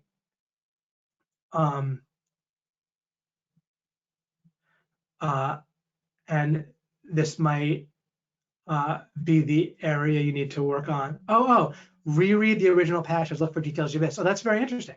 So, right, okay, so you read it, reflect on it, then recall it without looking at the story and write it down as you remember it, and then compare what you might have missed. Yeah, for anyone new, people that are serious about law of implication, which often happens, as you start to really get some good benefit and so forth from it, or it just resonates with you for some reason. But they'll watch webinars multiple times. But doing that in conjunction with this method Julie wrote here is terrific. I love this method. Great idea. And it might be that an area you need to work on is invisible to you, or something that you or your mind put no importance on. Thanks for sharing that, Julie. I appreciate that. Great. You'd like to apply your basic current goals this year. You're easily going to be able to apply, like what I talk about will it shouldn't be a hard transition to take it and apply it for yourself to what you're currently working on. Excellent. So I agree with that, and that makes perfect sense. However, just watch out for one trap, Shema, which is, and I don't think you would necessarily fall into this trap, just but there's times I might talk about something that will give you kind of a meta tool. Again, like if I talk about how to construct the meanings of words and how mental objects work and how we deal with mental objects in our mind and how thinking works in that way, then you may well be able to apply that to your goals. You also might feel like that's relevant, even if it doesn't immediately apply to your goals, but don't fall into the trap just in case of saying, well, I don't see how I can apply this to my current goals, and therefore, it doesn't feel like it's important or something. So you're welcome, Mohammed. You're very welcome. You're welcome, Joseph. Oh, and thanks for the link. Great. I'll bookmark that. Okay, guys, wonderful. Oh, Fletcher says I've got all the MP3s organized and labeled as such. Oh, well, that's great. Yeah, give a link to it here. Give a link to it in the chat, or make a post. I can make pages. I'll look in terms of pages that can be permalinked in some way with MeWe. I need to explore how to do that, but it shouldn't be too hard. But I should have the ability to do that. So I could create a page and then give Fletch access to that, for example. But you can also just put it on your own website or your own MeWe place. That's perfectly fine. That's why I like the idea that money has nothing to do on any level. There's no sales funnel here that I'm doing. So I'm not worried about people linking off to things or taking something not as their own. Of course, I want to be told to be the author of things just so that people know where to hear more information from me if they want to. But outside of being given authorship credit of certain things, then you can use anything, anywhere. Wonderful. That's just awesome. Great. Anything that saves me effort, I'm all for. Great. Okay. Well, awesome, guys. I'm on the webinar here, but I'm glad I checked in on that. And there's probably lots of other great chat in here, and that you guys can take a look at or have been participating in. And I'll talk to y'all soon. You're very welcome, guys. Take care, everyone. And in terms of how this series will continue, I don't know yet the ratio, so to speak, of the relationship between me doing some recordings and posting those on YouTube and as part of this series. I'll have backups. The world's not going to end if our YouTube censors us or something. But until and unless it does, right? I might not be a fan of the corporation, but there's no reason not to take good advantage of the platform, right? For now. So there's kind of an emotional period months ago where it was all starting with the massive censorship and the horror of it all. But at least now, I've gone through denial and acceptance and so forth, where I'm not going to shoot myself, cut off my nose to spite my face or something like that, where I'm not a fan of them, but we'll use them. I'm not going to rely on them, but we certainly take advantage of them. as long as it can be taken advantage of. And I'm, I'm not going to censor myself to not be removed, but I'm also not so self-important that I think YouTube is really worried about us right now. So it shouldn't be an issue. Anyway, so I'll post. There'll be some amount from 0 to 100. I don't know of recordings that I'll do as part of the series, and then I also am going to interweave the Heroes series. I want to have Dave Mazzaros on and others, and so we'll be doing that as well. Maybe I'll do some discussion that's kind of pure discussion as part of some of the live webinars. So it'll be kind of, the live webinars will support the definitive series. Possibly I'll just do it all on live webinars and just be kind of slow about it, but I doubt it. And then I'll likely do some amount of recordings. And so it'll all kind of play out as it plays out. Make sure you're in the MeWe group. Lawofimplication.com will take you there, or you can sign up on MeWe for free and then search for Law of Implication, one word. Generally, my channels will be Law of Implication, one word, lowercase. That's what it is on YouTube. That's what it is here. I think that's the way it is on Rumble, but I haven't kept up with Rumble very well. I didn't see a way on Rumble to not have ads play, and it just kind of was confusing for me with seeing the channel. So, if I need to, I can have a backup there, but I'll mostly just maintain a backup myself, and then we'll have MeWe. MeWe is probably not going to be censored or taken down, and also trying to think. MeWe, and I can't remember if there's a place where we have a good place for emails. But of course, if you're signed up anywhere with Mike Long stuff, MikeLong.com should have a place to sign up on Mike Long's email list. And then you're always on an email list that he'll always tell people about Law of Implication stuff, in addition to other stuff. So that'll be safe too. And cool. And we can continue the movement. Now that I have this organizing principle that I'm very happy with, then that's a bottleneck that has kind of been my focus for years, is getting to a certain organizing principle. Now that I feel like that's good, then I think I'll have a different feeling about putting focus in elsewhere, such as gaining followers, so to speak.